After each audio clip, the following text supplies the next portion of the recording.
Well, actually, this is as real as it gets. Hey, this is Marcia Prince, IFBB Bikini Pro and Guest Berry Nutrition spokesmodel, and you are listening to the UCW radio show, In Your Face. The number you have reached, 911, has been changed to a non-published number. You're listening to UCW Radio. In Your Face. All right, welcome to UCW Radio Show, and we have another great guest waiting in the wings to come on the show. He's a former WCW pro wrestling superstar. He's wrestled all over the world, performed in front of tens of thousands of fans worldwide. He's done it all. He's gotten the squared circle with some of the best in the business. So without further ado, let's bring on the trainer of your next generation of superstars. He is known as the Stro. All right, Stro, welcome to the UCW Radio Show. How are you? Great. Thank you for having me. No, thanks for coming on, man. You know, your background, just in case people are living on their rock, you know, everyone's a wrestling fan, pro wrestling fan. You know, everybody's with the WWE, so on and so forth. You were with WCW, World Championship Wrestling, for a little bit.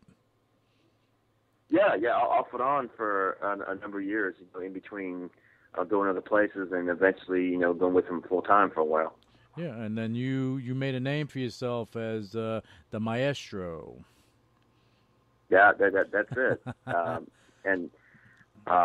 It was a great run. I mean, before then I was known to wrestling fans as Gorgeous George III, and which it was an honor and retrospect of my granduncle, the original Gorgeous George from years back. Right. So, I got to give credit to William Regal and Dusty Rhodes for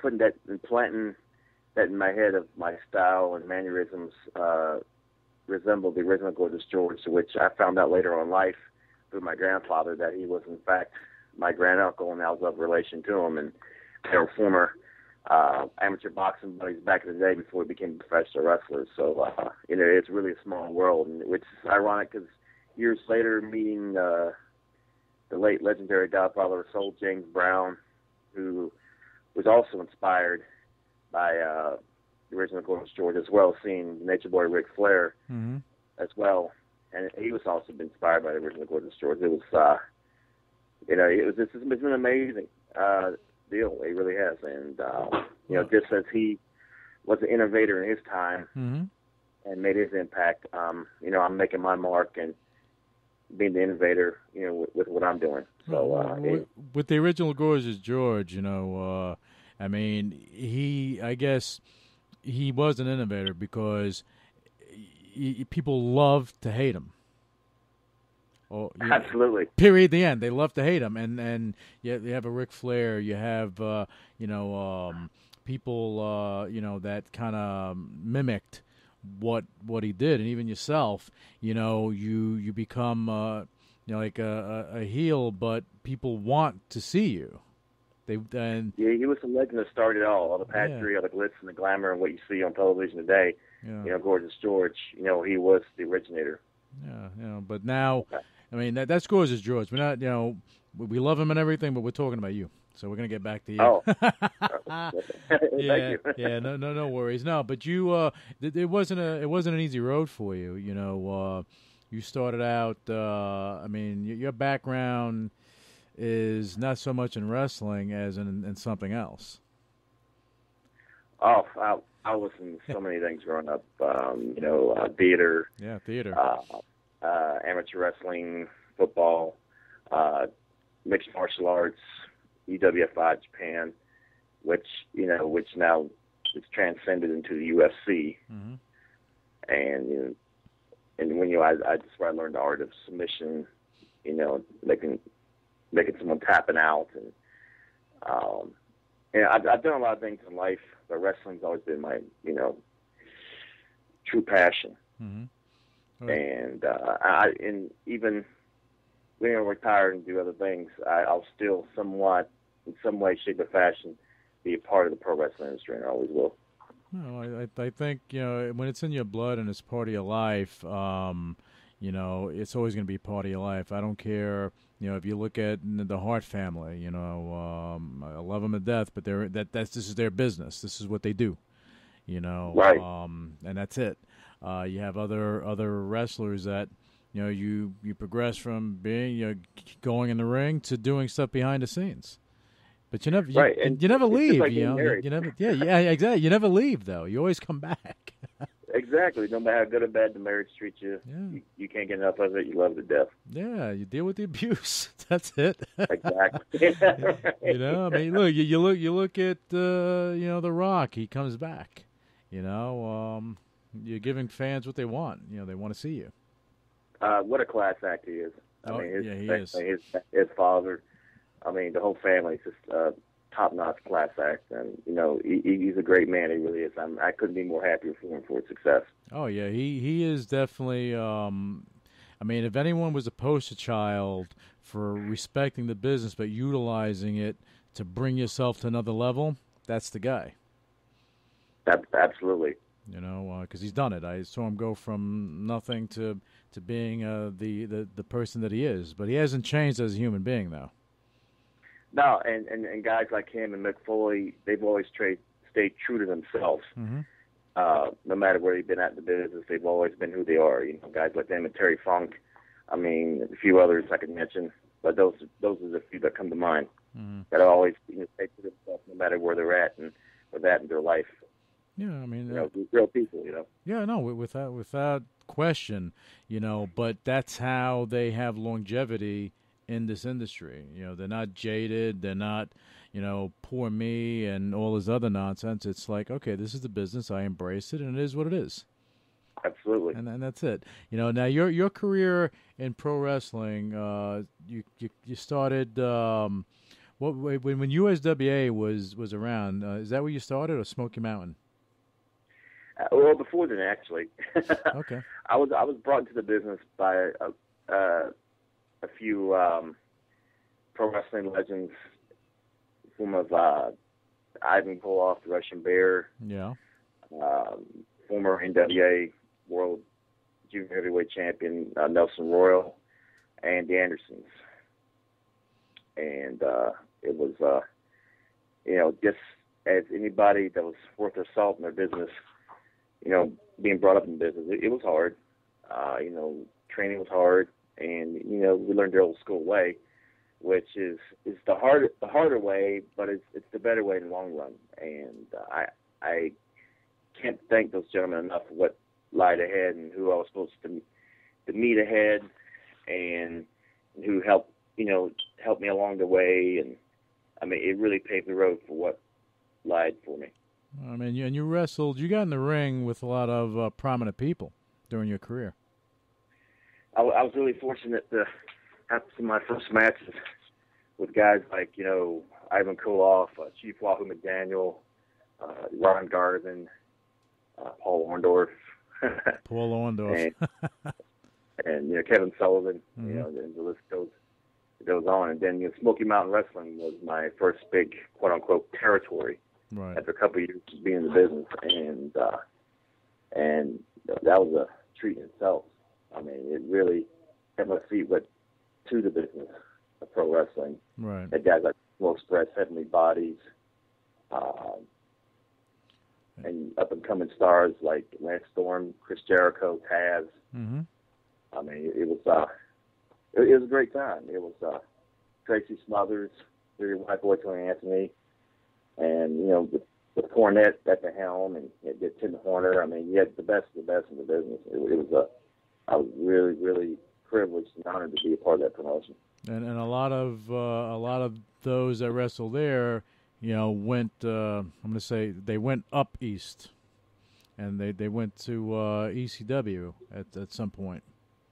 Yeah, they all went. They went to either it was ECW, or WCW or WWE. Everybody went on to other companies and made a bigger mark. So Smoky Mountain Wrestling was kind of like the foundation that started a lot of careers off.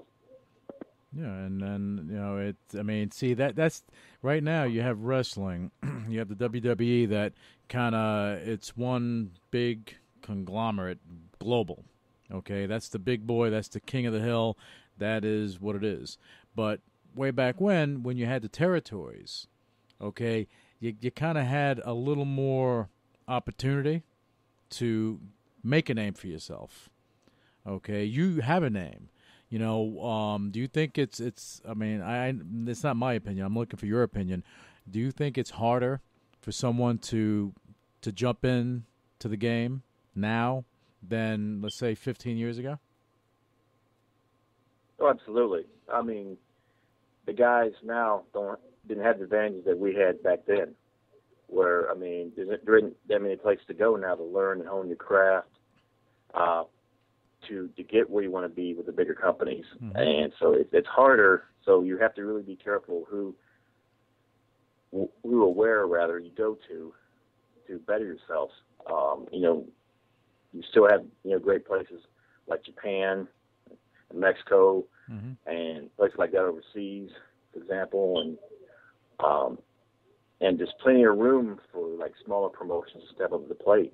Mm-hmm. You got Ring of Honor coming out strong now. I mean, TNA is still staying in the game, and you got Evolve coming up, Dragon's Gate, and there's plenty of room for competition, because competition, like back in the old days of the territories, was good for business. It was not mm-hmm. just good for the wrestlers. It was good for the fans. It was good for everybody. Yeah. You had that variety, which we still need now. I mean, we have a little bit of variety, but not much as we did then.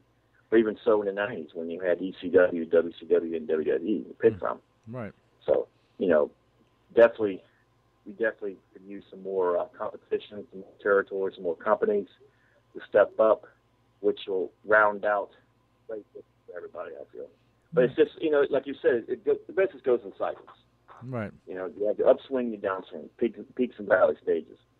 And I'm sure with the right momentum and with the right know-how and connections and so forth, that we'll eventually get back up to that peak stage once again. Yeah, and then that's when hopefully you'll have, the territories. I mean, so maybe someone will step up and say, okay, well, we're going to do this here, and just have the regions. I mean, I think you have that in Florida still.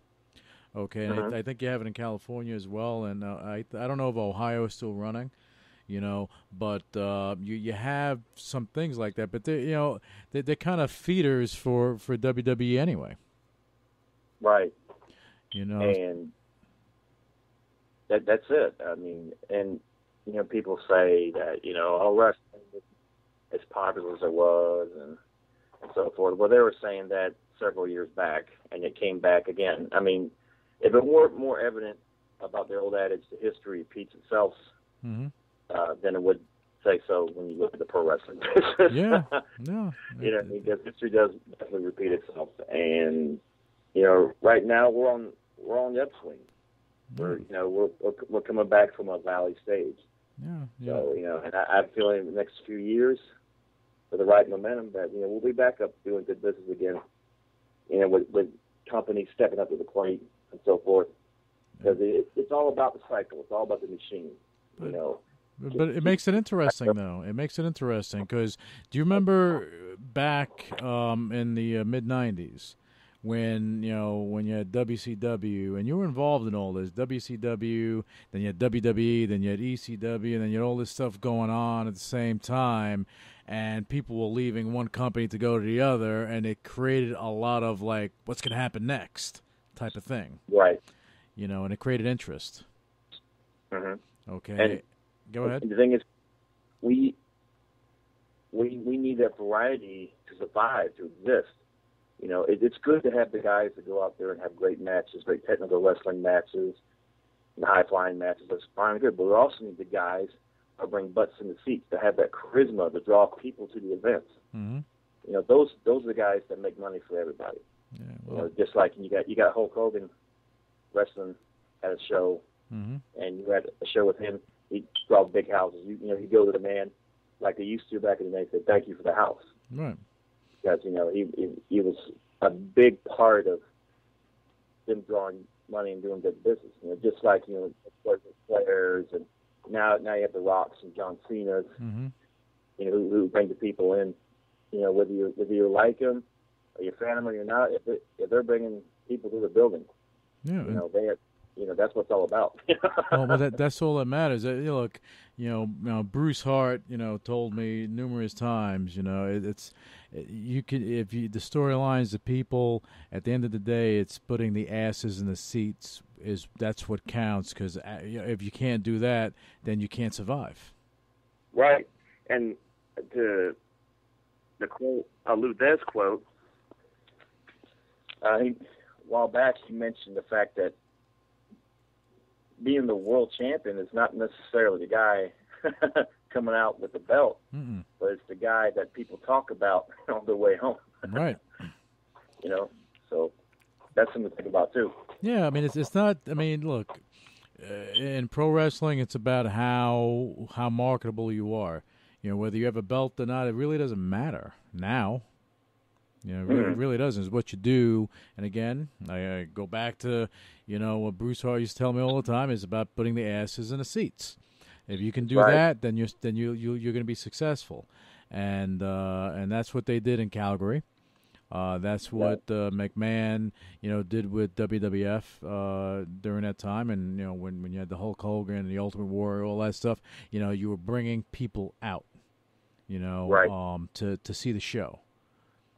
And then that's what it's about. And you've been doing this. This is your career, and this is what you've been doing, and you're still doing it. over 20-some years now. Yeah, and you're still doing it. And you're bringing. I mean, people pay to see you in action. Yeah, and it's a great to see the people come out and support the shows, whether they cheer me, whether they boo me, or whether they're like the other guys in the show, whether they don't. The fact that they're there supporting pro wrestling in general, that's big. Yeah, no. And that's what we're all there for, is for them. Yeah, and the thing is, I mean, you take your and as you said earlier in your life, you had a theatrical background. You understood the dynamics of entertaining people. Right. And that's what I'm assuming that's what's helped you to kind of formulate what you had, or what you have. Absolutely. I mean, and it's a lot of it's psychological as well as physical, and you just have to know your audience. Yeah. At all times, because a lot of times the audience is going to be different in different places. Yeah, and you again, you got in the ring with a lot of people that I know. I mean, you toured with my buddy Dan Severn. Right. Yeah. Dan the Beast. You also with Frank Shamrock's brother Ken. You did some stuff with him. Absolutely. You were doing. I mean, and I'll make mention of this. Buff Bagwell. He's hurt, as you know. But you also had. Great. Yeah, you also had something going on with him back in the day, and him and Ernie the Cat. Mm-hmm, yep. Yeah. Too. Yeah. But no, all. I mean, look, you've been there with some of the best in the business, and you're. I'm going to say that you have to be grooming the next generation of young wrestlers coming down the road. Oh yes. I have a wrestling school in Jacksonville, North Carolina, and I've had some students go on to do some great things. I have one just got back from Japan not too long ago, and he's had a WWE tryout 3 years ago as well. And by the name of Casey McKnight, very talented wrestler. He's definitely a guy to look out for. As a matter of fact, recently another friend of mine, William Regal, gave him a pretty nice compliment. This past week, rather, where he said that he was very impressed with his work in the ring, and which is a big honor coming from a guy like William Regal, who's definitely one of the toughest in the business. He's a perfectionist. Mm-hmm. But yeah. Him and Fit Finley, I remember very well. I mean, I was there.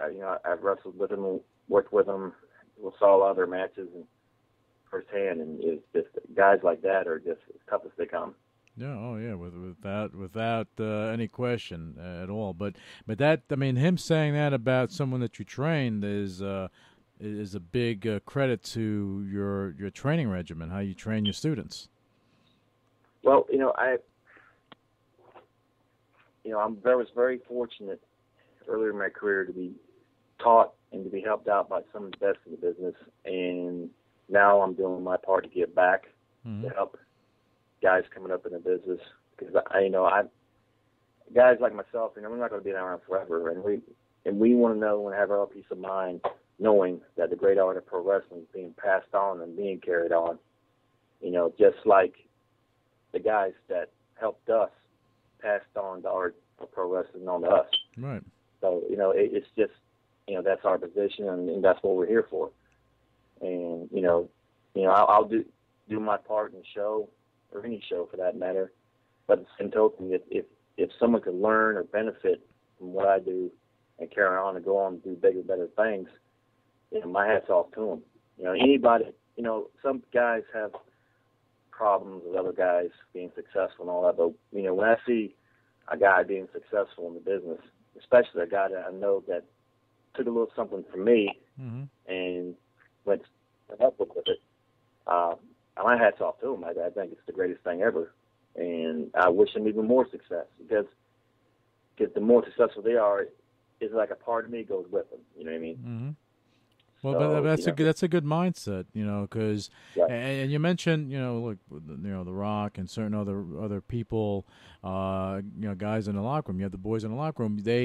You have some that are like, all right, yeah, they're cheering you on because they want you to have that pop. They want you to have a great match. They want you to be successful.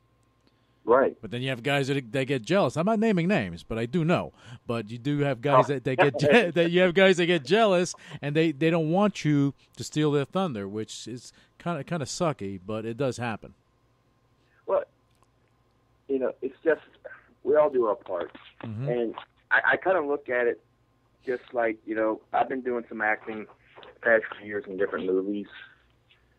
And you kind of look at it as you're playing a role in a film. Right. And you're doing your part in the film the best you can.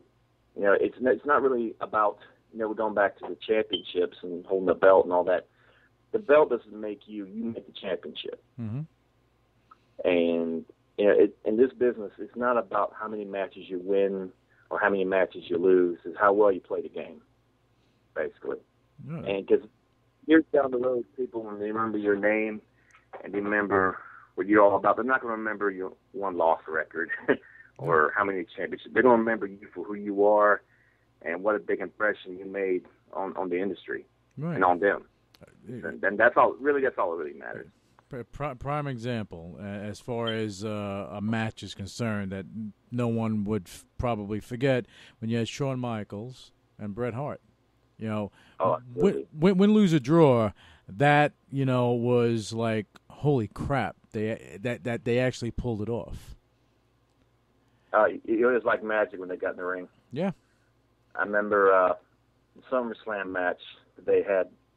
I believe it was for the Intercontinental Championship back years ago, and I remember Kevin Sullivan after the match making a comment about that's the best match he's seen in 10 years at that time. And because of the fact that every time, and it was just like every time since then, they got in the ring and they would have epic matches. Yeah, despite the heat we had with each other, they'd get out there and perform at peak level because they just had that chemistry. And not many guys in the business can go out there and have a great match with that much chemistry. Look at the Steamboats and the Flairs through the years. It's incredible, the matches they've had. Oh. And, the Benoits and Kurt Angles. Mm-hmm. Oh, amazing. But key word, epic. Those matches, they go down in history. It's not your vanilla match. You have things that people wouldn't expect, but they raised the bar. for the next group. You know what? You have to come in and you have to do a little more in order to get that pop. Right. Okay, and then it just continued to go. Well, let me ask you this, Stro. Now, you have people wanting to get involved in pro wrestling. They want to get out there, Now, and we just mentioned about raising a bar. Do you think that, we're at a point, as far as shock factor is concerned, that that you have these kids, getting in the ring, that they put themselves at risk just to get to the next level? Well, it's all about making those little things count. Mm-hmm. And in the beginning, you want to take on the world. You want to do all this amazing things. I'll have all this energy, which is fine and good. But knowing what to do, when to do it, at the right times, and how to do it. Mm-hmm. And to master the little things, in a lot of sense, is even bigger than any extravagant thing you can ever think of, right? Less is more, basically. Right. And especially when you're out there in front of the wrestling fans, you want to bring them in your world. You never want to have them lost and go elsewhere, because when they're lost, either A, they're not going to watch, or B, they'll switch the channel to watch on television. Mm-hmm. And you definitely want the fans in your world. You want them to understand what you're doing in the ring. We're physical storytellers. Right. I mean, that's what it is. Mm-hmm. That's all it is. Physical storytelling. Yeah, and because I see a lot of young kids. I mean, over the years, that get in there, they put them. They do high risk maneuvers. Okay, and that's how they get their pop. Where if you look at like a Ric Flair, even yourself, you don't need to go and literally go to kill yourself to get that type of pop. No, I mean, why should you do that? I mean, all you're going to do is wrestle a match and have a good match and tell a good story. Mm-hmm. And with right storytelling, with the right ring psychology, you can have any style you have, any style that you were gifted to have, and tell a great story and make things count and wrestle for years. Mm-hmm. Yeah. It's just knowing what you're doing. And you can, if you're successful, you can progress to other things. You've progressed to, acting, as you said. You've been on TV. You have some movie stuff going on. Actually, let's talk about that. Tell us about your acting. Well, I have a few horror movies out on DVD. 12/24, Dead or Country. Still working on Cross Island. Hopefully, we'll get that one finished up soon. A gangster movie out on DVD called Legend of Johnny Smalltie, where I played a mob boss in the film. And I'm working on hopefully trying to get my first comedy in. And not too long ago, I did a celebrity ghost hunting deal down below Pittsburgh, Pennsylvania, PA. Okay. So I'm hoping to do more of them. That was my first ghost hunting deal, which it was quite interesting. It was pretty fascinating stuff. So, but so far so good. I'm still taking offers and seeing where the acting genre takes me. So, I mean, you have the background in it. You wrestled and still wrestle. You've been doing it for a long time. You understand how it all works, and this is a natural progression for those that are looking for longevity in not only in wrestling but in sports entertainment / entertainment itself, because you're an entertainer. Right. Yeah. And that's what it's all about, entertaining. Yeah, exactly. And now with your school, how does it work with your school? If someone was interested in getting involved with you. Well, the school is located in Jacksonville, North Carolina, and with the wrestling school, I teach the wrestling skills in the ring as well as character development, which not many schools cover that, but I feel that's very important, especially nowadays with the way the business is structured. And I would like for the student, once they graduate, to be well prepared what lies ahead so that they won't more or less be thrown out to the wolves, if you will, and they're like a lost sheep in the big world. So, I mean, I'm very adamant about showing them the right things, teaching the right way, and so that when they start the pro wrestling industry, that they'll be prepared for what's out there.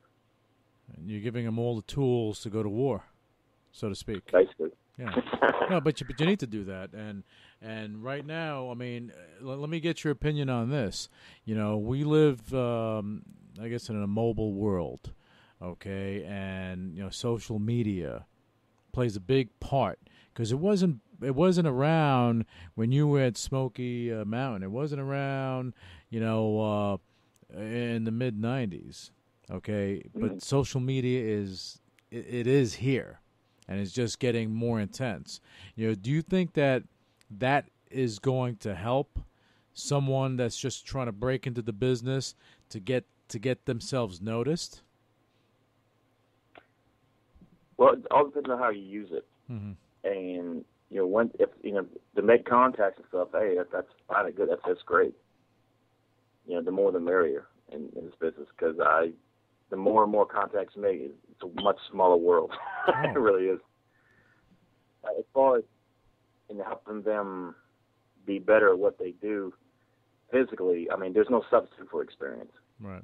You know, you can watch tapes, which will help to some extent. That's fine and good, but nothing substitutes going out there and getting it done each and every night, learning from each and every match to make yourself better.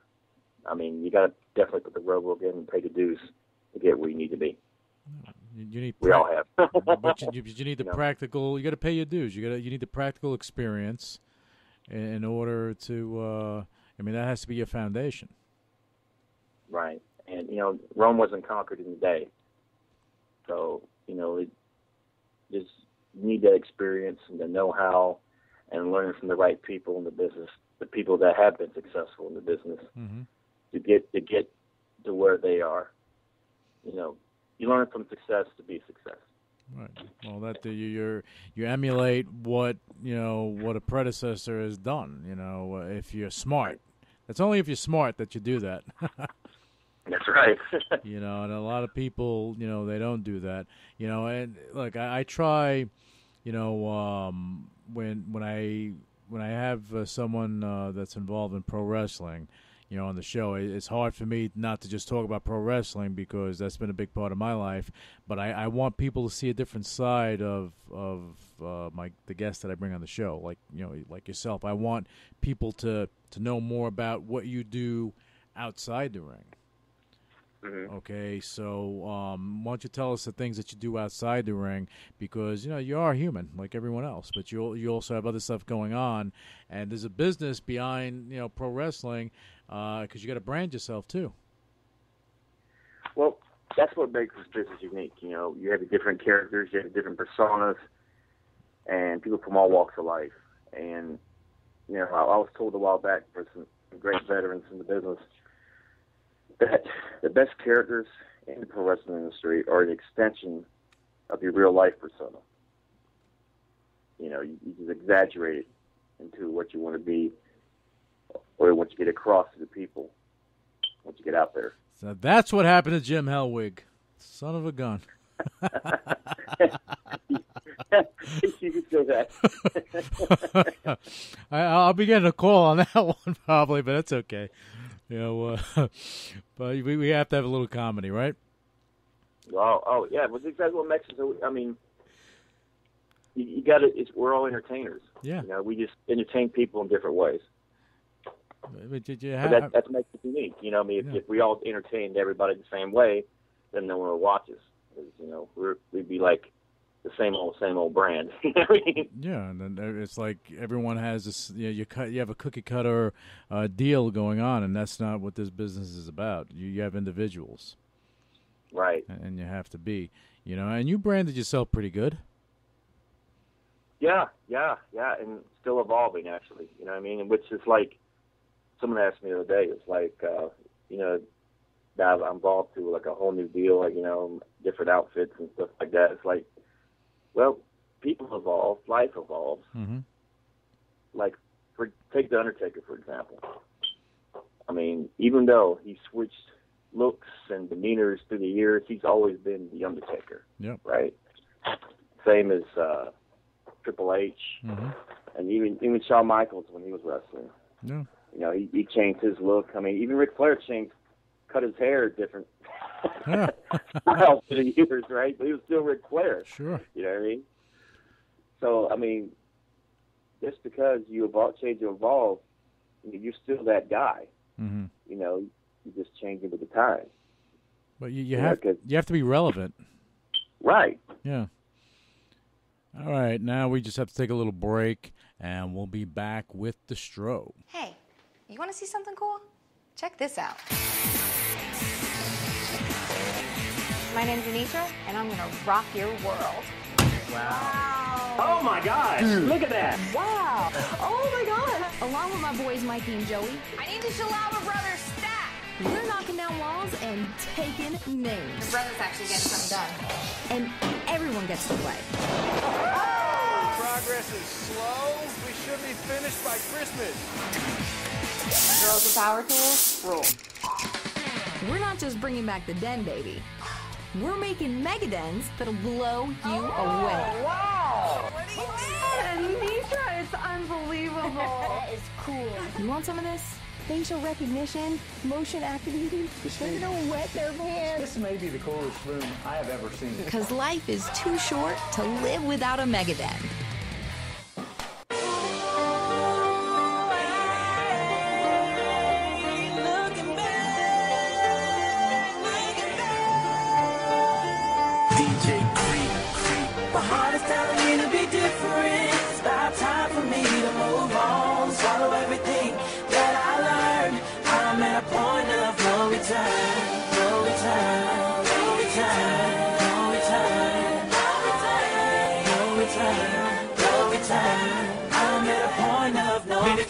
Walls are closing in, this roof is caving in. Fuck, it's time to raise it then. You're dazing over like pages in my broker rhymes. Got 'em crooking, boys, crooked mind of mine. Got 'em all shook and scared to look in my eyes. I stole that fucking clock, I took the time and I came up from behind and pretty much snuck up and fucked this game up. Better be careful when you bring my name up. Fuck this game, that ain't what I came to claim. But the game ain't gonna be the same on the day that I leave it. But I swear one way or another, I'ma make these fucking haters believe it. I swear to God, won't swear to ride. I'm a man of my word, so your fucking head's better not. I'll fuck around in this bitch and roast everybody. Sleep on me, that pillar is where your head alive. Permanently bitches penny by. This world is my Easter egg, get prepared to die. My head is swole, my confidence is up, the stage is my pedestal. I'm unstoppable, incredible, hope you're trapped in my medicine ball. I can run circles around you so fast your fucking head spin, dog. I split your cabbage and your lettuce in olives. I fucking DJ Creep. My heart is telling me to be different. It's about time for me to move on. Swallow everything that I learned.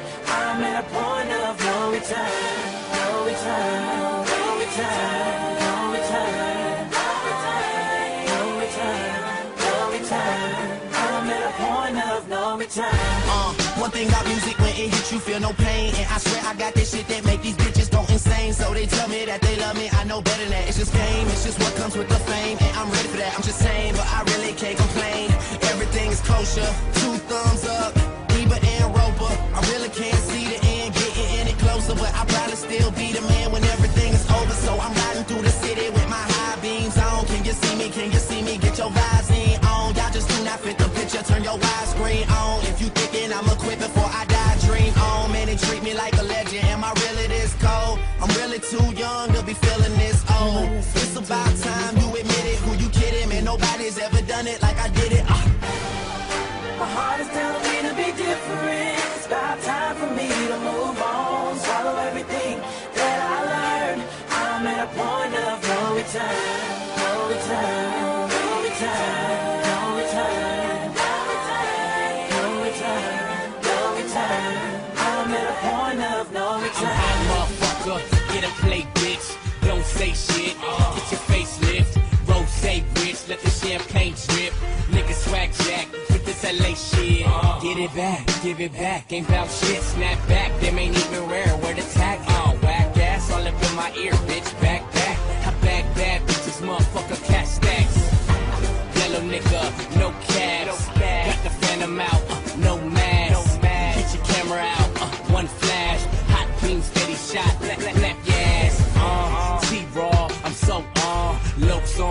low black beanie dog, Patron top bar straight from the liquor store. I'm turned up, I can't feel my face. My heart is telling me to be different. It's about time for me to move on. Swallow everything that I learned. I'm at a point of no return. No return. No return. No return. No return. No return. I'm at a point of no return. The Avengers is doing very well in the box office. In fact, the movie has just joined the $1 billion movie club, which is excellent. I heard it's a really good movie. I haven't seen it yet, but I'm excited to see it. All right, so I saw it. First of all, I love it, and I wish I had predicted it ahead of time that it was going to do this well, although it's the most obvious thing in the world. But why? Because anytime you bring together cool characters from different movies or different spheres, it always works. I mean, I always go back to the example of wrestling. Like when anybody came out of another league, like Ric Flair came to the WWF, it was, or the Road Warriors came, it was like the coolest thing that ever happened, right? Collision of the worlds. So when you got Iron Man and Thor, let alone Captain America, Hulk, etc., in the same movie, are you frickin' kidding me? Yeah, it's a superhero ensemble cast. Yeah. So of course it was going to kill, it was going to destroy everything in its path, and it is. So it's broken a record for first week release, second week release. It broke $103 million in its second week, which is unreal, right?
100 days to go before the opening ceremony at the London 2012 Olympics. The major venues like the stadium are built, but there's still plenty more work to do. And Sebastian Coe, chairman of the local organizing committee, says it's a good time to take stock as the countdown that started from the moment of winning the bid for the Games builds to a climax. When you're talking about 7 years, 6 years, 5 years, 4 years, but actually when you're really talking about days, and we're talking, I don't know, 12 Wednesdays or something. I mean, it really is, it's very close. And it's even closer when you consider more than 10,000 athletes from 204 countries will start moving into the Olympic Village 2 weeks ahead of the ceremony. Security and transportation remain major challenges. Moving millions of extra people around the city on a strained public transport system and already jammed roads won't be easy. Keeping participants and spectators alike safe from terrorist attack has been a priority from day one. But despite all the worries and decisions coming at him thick and fast, Lord Coe says he continues to sleep soundly at night. We will all have to do the best work of our lives, and we will need every minute of every day in order to achieve that. But I'm confident that we will do that. One specific thing he's pleased about is the big demand for Olympic tickets inside Britain and internationally. The scientists can keep up with the athletes trying to cheat their way to victory at the Olympics using banned performance-enhancing drugs. That's according to the man in charge of a laboratory that will be testing samples taken from the competitors at the London 2012 Games. Samples of urine and samples of blood, perhaps as many as 6,000 all told during the course of the competition. Professor David Cowan directs the King's College Olympic Drug Control Center and the 150 people who'll be running the machines there to test the samples swiftly. The mass spectrometers that we use, the very sophisticated instruments, will actually tell us the components that are in a sample, be it blood or urine, are very sophisticated now. They're far more sensitive than they were in Beijing, and they can actually work far more rapidly than they did. But Cowan's team isn't just depending on the liquid chromatography and mass spectrometry machines, spotting specific banned substances to catch those trying to break the rules. He says data from an athlete's past test results could be key to finding new cheating techniques. If you take a particular substance, what we'll see is a suppression of your natural hormones. And once we see that suppression, we can then start looking harder, and that will enable the previously unknown compound to be discovered. So Cowan is confident his massive lab won't miss things, even substances not encountered before. Karen Sloan, The Associated Press. All right, we're back, and we left off. We were talking about relevance. The bottom line is, Stro, you can't have a 90s look and expect to connect with the fans nowadays. Exactly. Time.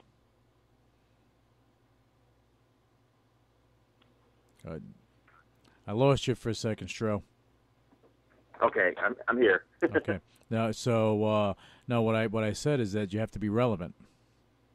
Mm-hmm. Yeah, you're right. Absolutely. Yeah, and times change, people change, and you change with it. Yeah, and if you don't do that, you wind up becoming that dinosaur. Yeah. Or just may unless you're like stayed in one place and everybody else is fast forwarding. Yeah. Yeah. Look, a prime example. Okay, and I'm big on prime examples because it paints a picture when we're doing radio. All right, Hulk Hogan. He had the red and the yellow and each of vitamins and all that stuff. And but then when he had to evolve and they went with the NWO angle and everything else, people loved him even more because they loved to hate him. Right. But he kind of changed with the times because he had to. Yeah. But he was always Hulk Hogan. Of course. Yeah. And that's what you're doing as well. Oh yeah. Oh yeah. We all continue to do it. That have that longevity in the business. I mean, you like, for example, like Terry Funk. He doesn't near like he did 10 or 20 years ago. Oh yeah. You know what I mean? But he evolved. He changed with the times. And he's still Terry Funk, but he evolved with through the years. And this is what you teach your students too, that they have to understand that the building blocks of what's going to happen.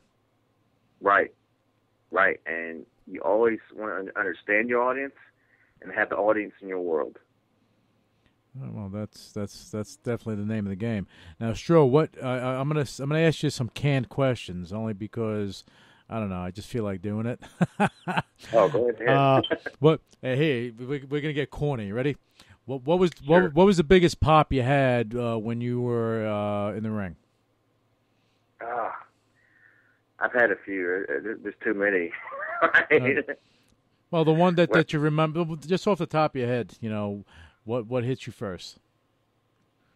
Well, I know in AAA, the main event, the tag match, I was teaming with Jake Snake Roberts, and the ovation that we got, even as the world-breaking heels, was just tremendous. I mean, you had 20-some thousand screaming fans there in Mexico City. And then I remember the time that Super Bowl pay-per-view in San Fran, the Cow Palace, when James Brown came out, when Ernest Miller and I were in the ring, was just amazing. It blew the roof off the place. I can imagine. Those are two that come to mind, but it's been so many through the years. It's just it's indescribable. It's like a natural high that you can't get doing anything else.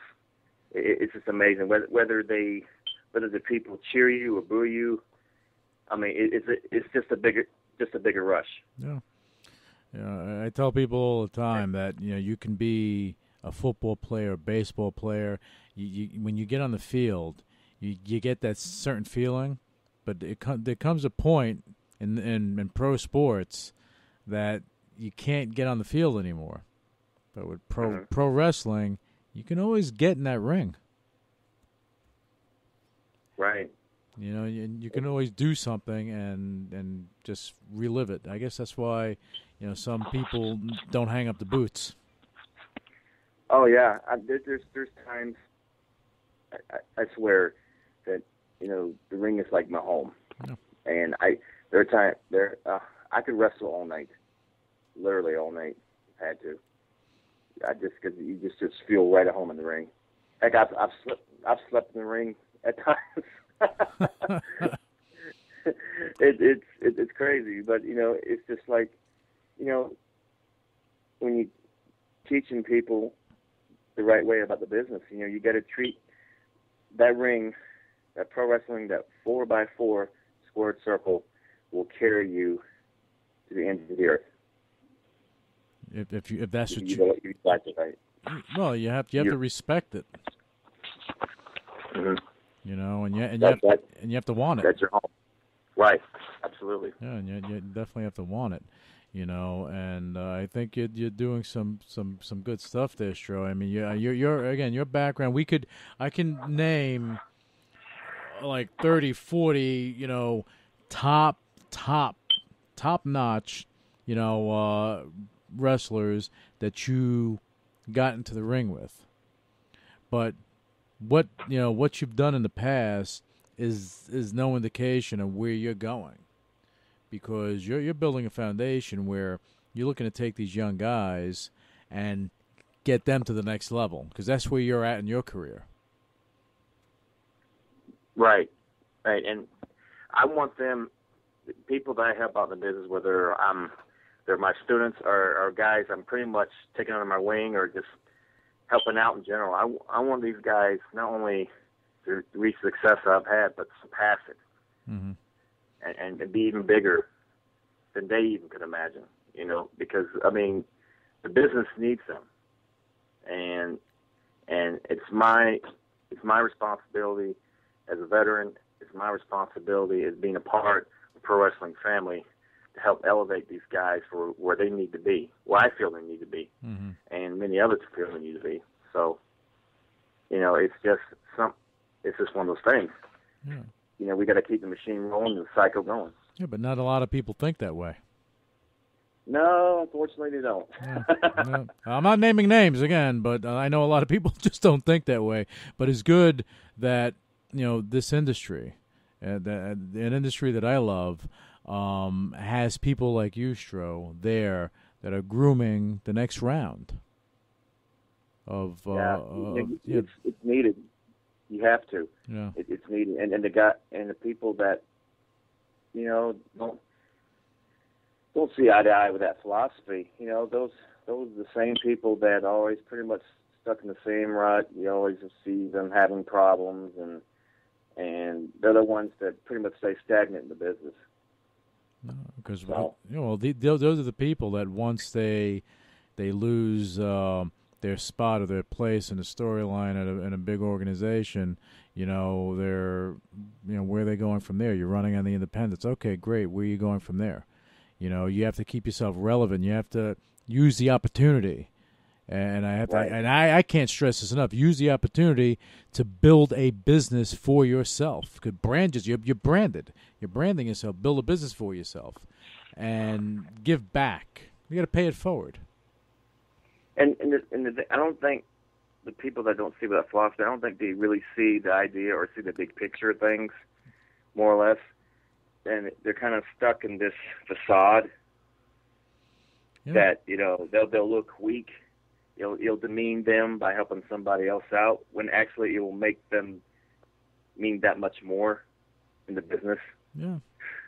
I mean, I think a lot of guys out there, I mean, I don't know so much about today, but I know, back in the day, you had people that believed in their own bullshit and didn't want to go and help the next guy.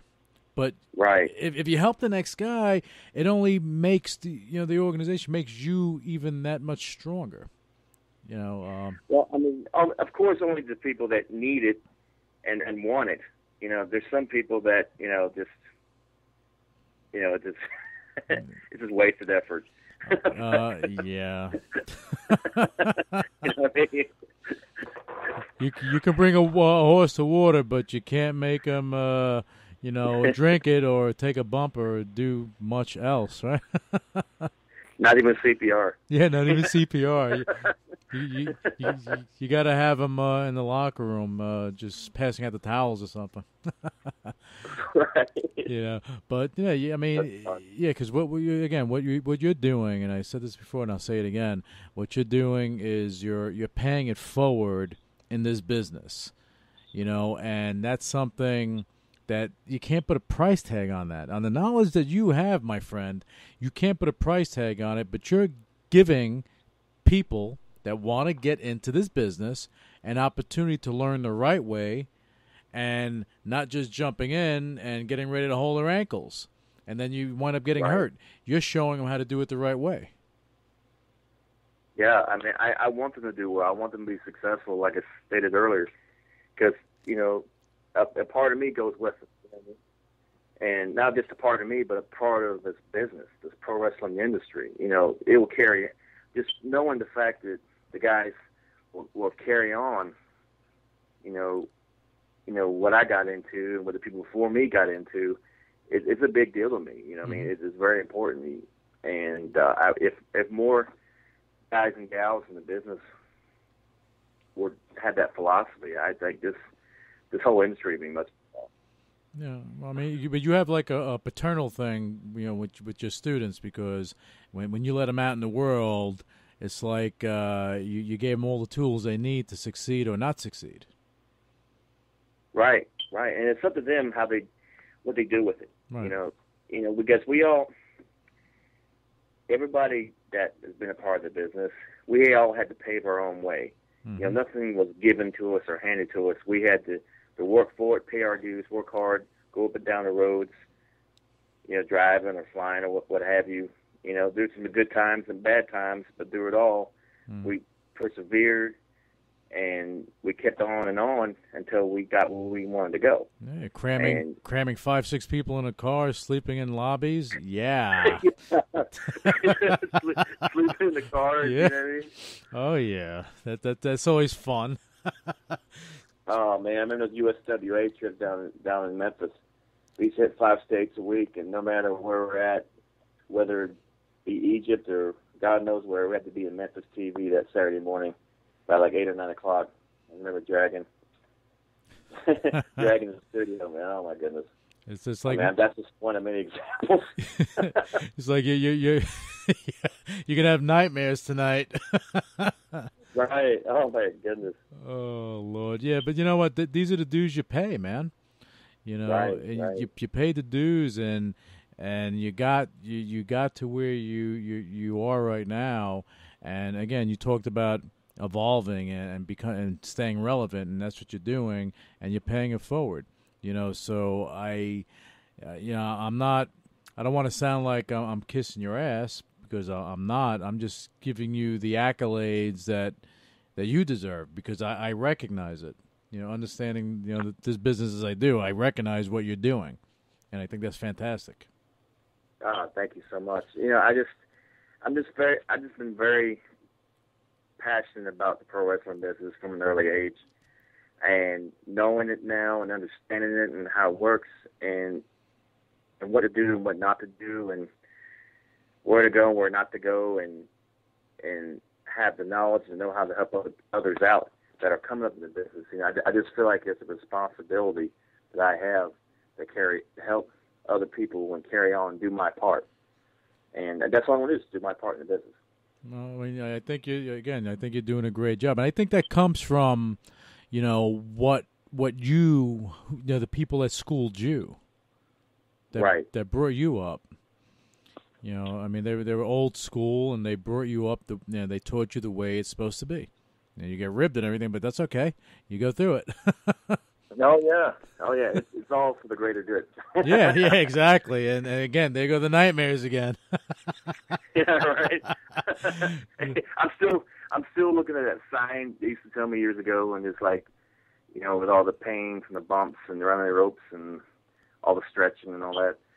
He says, hey, well, there's a sign up on the wall that says you'll get used to it, right?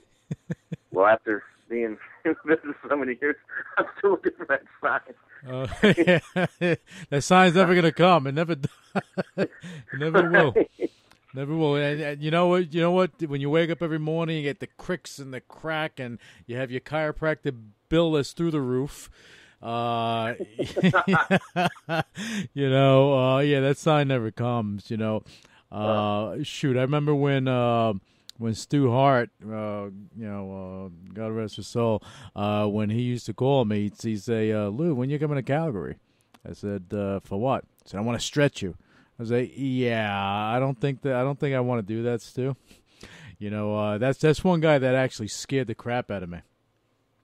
Oh, you know, that's funny to mention that, because part of my breaking the ice for the Hart family was knowing Nelson Royal, one of my trainers, and he was good friends with Stu Hart and the Hart family. Right. And it allowed me to break the ice with them. Or years later, I had the privilege of, you know, working with, you know, Brett and Owen, and it was a big honor, and a real treat to do so. Oh yeah, and those that is training, and that is, I mean, they wrestle hard. Oh yes. I mean, you take. I mean, you don't take a bump, you're taking a bump. You really have no choice. You know, you don't take it. You know what? Watch what's going to happen in the next 10 seconds. Yeah. Yeah. That family, just like the Armstrongs, yep. Just like the Guerreros and all great wrestlers. Yeah.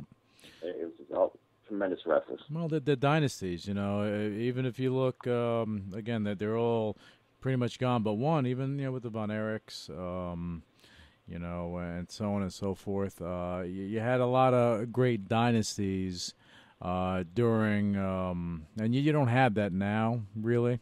Mm-hmm. You know, but you did, and I think that's what also made wrestling exciting, because you connected, like, wow, you want to see them succeed. You want this family to succeed. You want to see them do this, and then there's a lot of storylines that can go around it. You know? Right. Yeah, and I think that was a great time when they did that. I mean, I remember when they brought the Hart family together in the mid '90s, and that was a hell of a pop. That was amazing. Yeah. That was creating a storyline that worked, and you're giving the fans what they want. And again, you were around during that time, and you were shining yourself, and you're bringing it to the younger generation, and I applaud you for that. Now, Stro, tell me how can these young guys? I don't care. They may not be in North Carolina, but they can actually be there if they want to. Wherever you have your training facility. I forget where it is exactly. It's in Jacksonville, North Carolina. Okay. I'm getting a new building put together for the school, and getting this ring refurnished, actually. And once I get those two things squared away, then I'll be back rocking and rolling with it again, full swing. Okay. So soon I'll be making an announcement on my website, thestro.com, my official website, once I get that squared underway. And, of course, that website has everything, all the latest on me. I keep it well updated. So. And if someone wanted to be trained by you, how would they go about doing that? Well, you can go to the website, and there's a section on the website on the wrestling school that'll tell all about Pro Wrestling School and what's all involved, and there's contact information as well. So. Okay. Now, if someone's like they're not in North Carolina, they're somewhere else. I mean, if they wanted to go and be trained by you and stay in North Carolina, you would be able to try to guide them on how to do that. Oh yeah, absolutely. Yeah, I mean, there's housing in the area as well. I mean, we're right next door to Camp Lejeune. Mm-hmm. Yeah. Which is a big military base as well. So got people from all across the country coming in and out. Yeah. Well, I mean, look, I remember when they had what was it, the power plant? Right. They had that going on. So you have a similar type of deal going on there. Yeah, I just wanted a bigger building because the building I was going to get put together had a smaller ceiling, and meaning my aerialists could execute certain things in training off the top rope. Yeah, good luck with that. So that's a lot to do with the new building, that you have a little bit more room. Mm-hmm. So, well, that's the gals to train.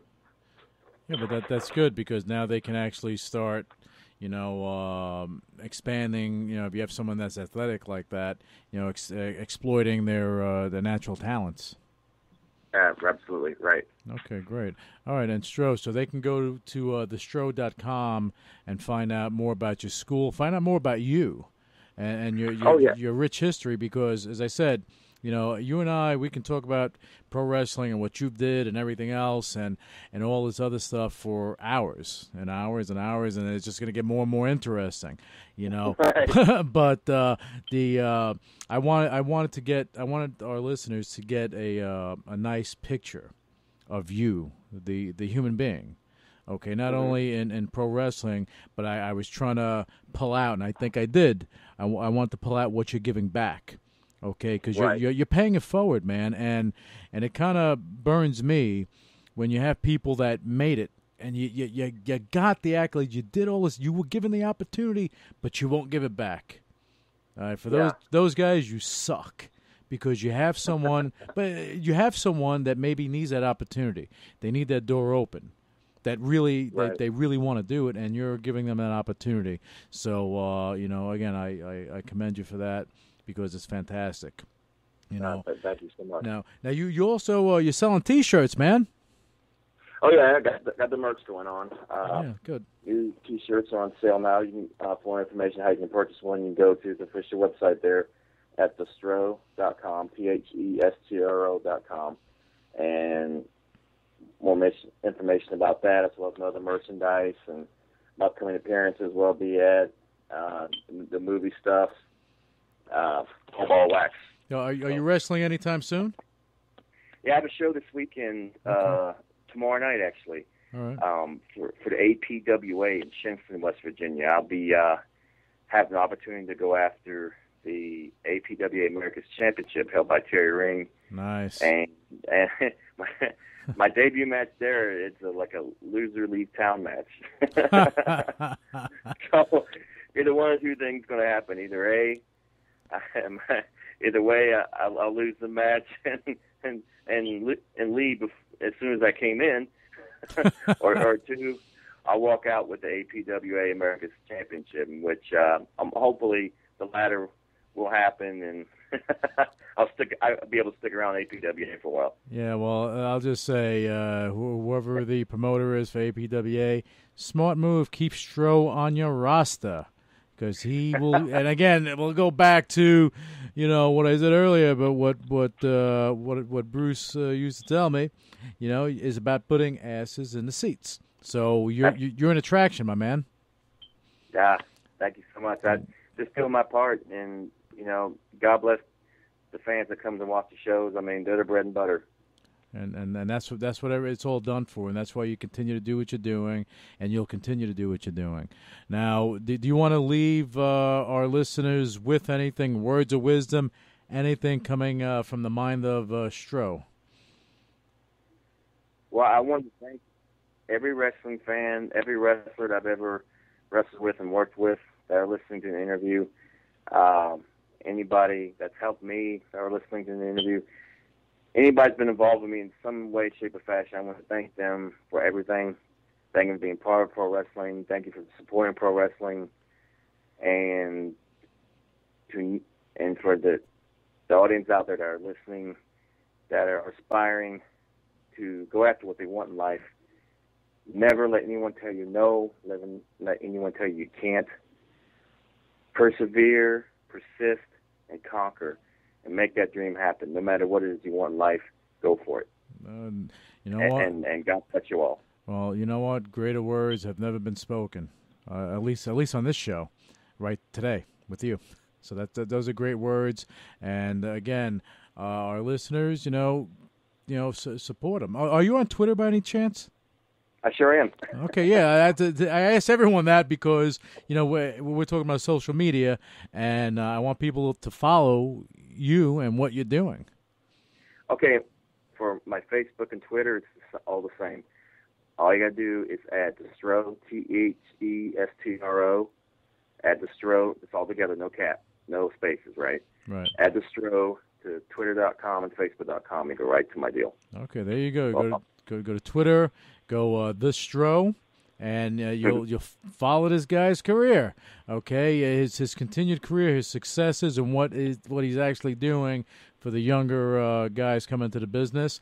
Go to Facebook, like him. Go to his fan page, like him.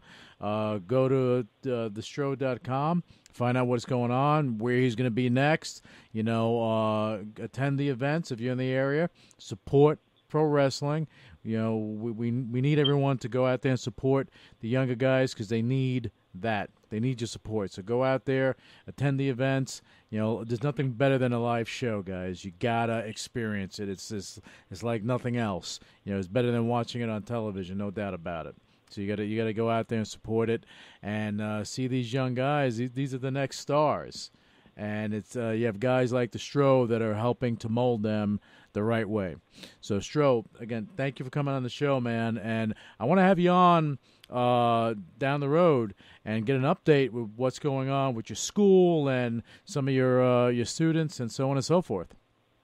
Oh, it'd be great. Anytime. It's been a real pleasure. All right, brother. Thank you so much, and I'll talk to you soon. And good luck. And actually, when I talk to you, I want to see a picture with you with that belt. And that promoter better give it to you.